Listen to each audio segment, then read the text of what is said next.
जब IGP दान बहादुर कार्कीको भावुक सम्बोधनपछि गृहमन्त्रीले उठेर बजाए ताली।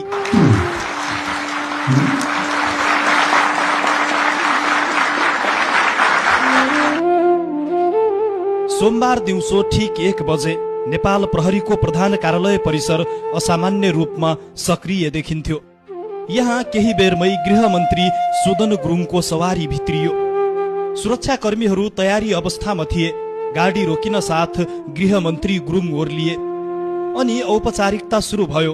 प्रहरीको एक दस्ताले अनुशासित ढंगले सलामी अर्पण गर्यो। गृहमन्त्री सलामी अर्पण गर्ला। अर्पण।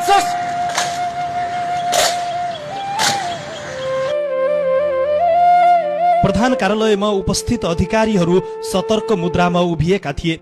वातावरणमा औपचारिकता र अपेक्षाको मिश्रण थियो। सलामी ग्रहणपछि गृहमन्त्रीले उच्च अधिकृतहरूसँग छोटो भेटघाट गरे। त्यसपछि उनी विभिन्न शाखाहरूको निरीक्षणतर्फ लागे। अपराध अनुसन्धानदेखि डिजिटल फरेन्सिकसम्म प्रत्येक कक्षमा उनी चासोपूर्वक सुन्दै सोधपुछ गर्दै अघि बढिरहेका थिए। त्यसपछि भएको सम्बोधनमा उनले आफ्ना विगतका अनुभव सम्झिए। तल्लो दर्जाका प्रहरीसँग काम गर्दा भोगेका अभाव, चिउरा र चाउचाउको भरमा ड्युटी गर्नुपर्ने बाध्यता, सीमित स्रोत साधनमा ठूलो जिम्मेवारी पूरा गर्नुपर्ने बाध्यता। हाम्रो तल्लो दर्जाका हाम्रो प्रहरी साथीभाइहरूसँग त हामी धेरै ठाउँमा काम पनि गरेका छौँ। हामी तपाईँहरूसँगै बसेर काम गरेको धेरैवटा प्रोजेक्टहरू छन् जहाँ तपाईँहरूलाई साथ दिएर हामीले अगाडि बढेका छौँ। त्यही भएर तपाईँहरूको दुःख सायद यो 10 वर्षमा मैले धेरै बुझेँ जस्तो लाग्छ मलाई चाहिँ। जसरी तपाईँहरू खटिनु भएको छ, लिमिटेड स्रोत साधन, सुत्ने ठाउँ छैन, के खाने चौचौको भरमा, यो चिउराको भरमा कति ठाउँमा खट्नु भएको छ त्यो मैले मेरो आफ्नो आँखाले देखाएको छु।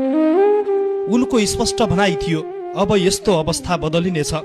सरकार, पार्टी वा गृह मन्त्रालयबाट अनावश्यक हस्तक्षेप हुने छैन। गयो त्यो दिनहरू, अब गयो।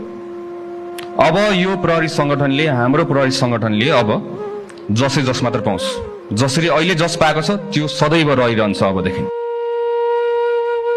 कसैले गलत कामका लागि दबाब दिए सिधै आफूलाई जानकारी दिन आग्रह गर्दै उनले आफ्नो पार्टीका भए पनि नछोड्ने चेतावनी दिए। तपाईहरु निर्धक्क भएर आफ्नो ड्युटी निभाउनु होला, कसैको प्रेसर फिल नगर्नुस्।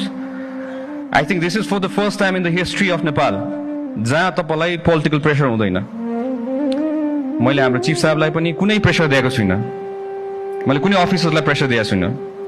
तपाईले आफ्नो पालना गर्नुपर्ने कर्तव्य